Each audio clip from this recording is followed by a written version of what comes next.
pour qui et contre qui est fait un film comme Tout va bien? Ben, c'est assez.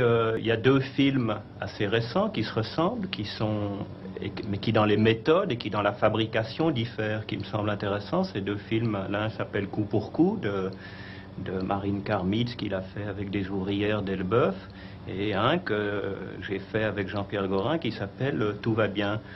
On peut dire que ces deux films veulent lutter pour, disons, ceux qui veulent du changement, et en particulier l'élément dominant, c'est-à-dire les exploités, les opprimés, et leur représentation principale en France, qui est la classe ouvrière, hommes et femmes. Coup pour coup va directement voir les ouvrières d'Elbeuf, par exemple, et fait un film avec elles. À mon avis, c'est mon avis personnel, il saute une étape, c'est-à-dire il pense qu'on peut directement écouter, parler, comme ça, ayant été privé de communication pendant longtemps, qu'on peut se mettre au service sans problème.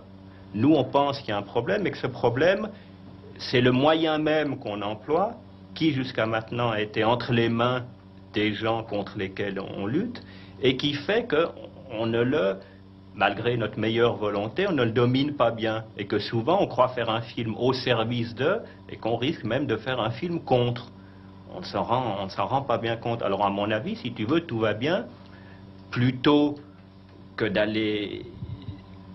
filmer simplement des filles ou des OS qui parlent, ou de les mettre en scène, justement, dans ce mot même de mettre en scène, il y a tout un contenu, parce qu'en France, qui met en scène la France, pour l'instant, à mon avis, c'est quand même Pompidou et Marcellin. Et donc, que la manière qu'on a de mettre en scène, dont moi-même, qui essaye de lutter contre Pompidou et Marcellin, la manière que j'ai de mettre en scène est fortement conditionnée parce que j'ai appris à l'école, si tu veux, même en ayant quitté l'école. Bon, alors donc, je dois trouver le moyen d'aller vers ces gens-là, et puis surtout de les laisser parler. Parce qu'il y a quelque chose de très frappant, c'est quand on interviewe des ouvriers, aussi bien dans un film d'un gauchiste comme Rocard récemment à la télévision, que dans un film d'un droitier réac comme Fontanet récemment à la télévision à armes égales, ces gens, ils n'ont que 15 secondes, ils n'ont jamais parlé de toute l'année. On leur laisse 15 secondes ou même 3 minutes pour parler. On leur dit, alors que pensez-vous de la grève? Alors que pensez-vous de votre sort? Mais qui peut répondre, ayant eu la bouche cousue, qui peut répondre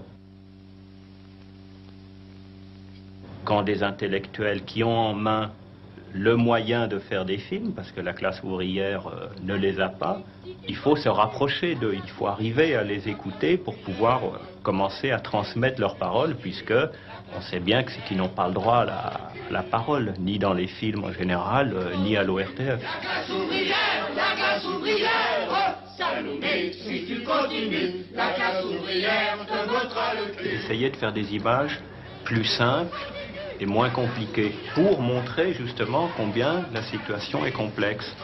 C'est un film sur la France en 72, c'est de montrer à l'occasion d'une action violente dans une usine, quelles sont les forces sociales en présence. Il y a 3 forces sociales en France en présence. Il y a le patronat, là, dans cette usine, il y a le syndicat, et il y a, appelons-les les gauchistes, ou appelons-les ceux qui les ras-le-bol, si tu veux.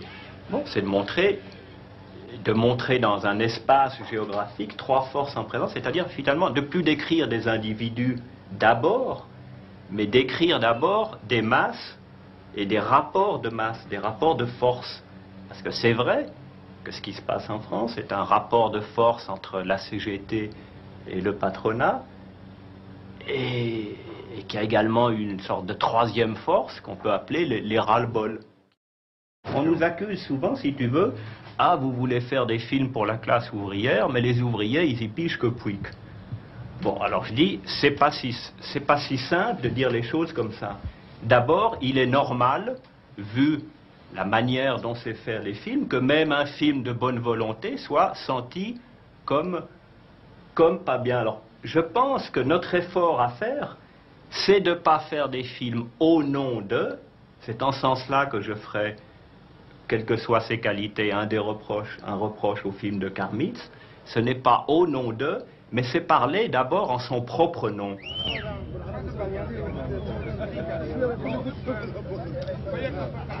Un ouvrier qui s'achète une petite caméra ou un petit appareil de photo, qui filme ses vacances, il fait un film politique.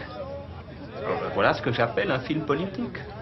Il ne peut faire que ce film-là. Il se trouve que justement, il a le droit de filmer ses vacances, mais bizarrement, il n'a pas le droit de filmer son travail. Les caméras sont interdites, et l'émission d'Edmond Maire l'a encore montré, sont interdites à l'usine, sur le lieu du travail. Nous, on prétend le sacro-saint droit au travail, si tu veux, qui est la tarte à la crème du patronat français. Moi, si je me pointe, moi, informateur, cinéaste, ayant le droit d'exercer mon travail de cinéaste, c'est-à-dire de filmer, je n'ai pas le droit d'aller presque nulle part. Pourquoi? Parce qu'on vit sous le régime de la propriété privée. Mais je n'ai même pas le droit d'aller dans les entreprises dites d'État. Je n'ai pas le droit de filmer dans le métro. Je n'ai pas le droit de filmer dans un musée. Je n'ai pas le droit de filmer dans une usine. Je n'ai pas le droit de filmer à Orly. J'ai le droit de filmer quasiment dans aucun des endroits qui représentent le 80% de l'activité productrice des Français. Où est le droit au travail? Vous êtes en train d'enregistrer là? L'exploiteur ne raconte jamais à l'exploité comment il l'exploite. Donc nous, dans ce raconte, nous qui sommes précisément l'information, le cinéma, la télévision, la presse, nous qui sommes dans ce discours de l'exploiteur qui raconte à l'exploité. Parce que c'est ça le cinéma, les romans, la presse, la télé, c'est raconter. Nous qui sommes là-dedans, nous devons précisément raconter d'une autre manière, pour à la fin raconter autre chose.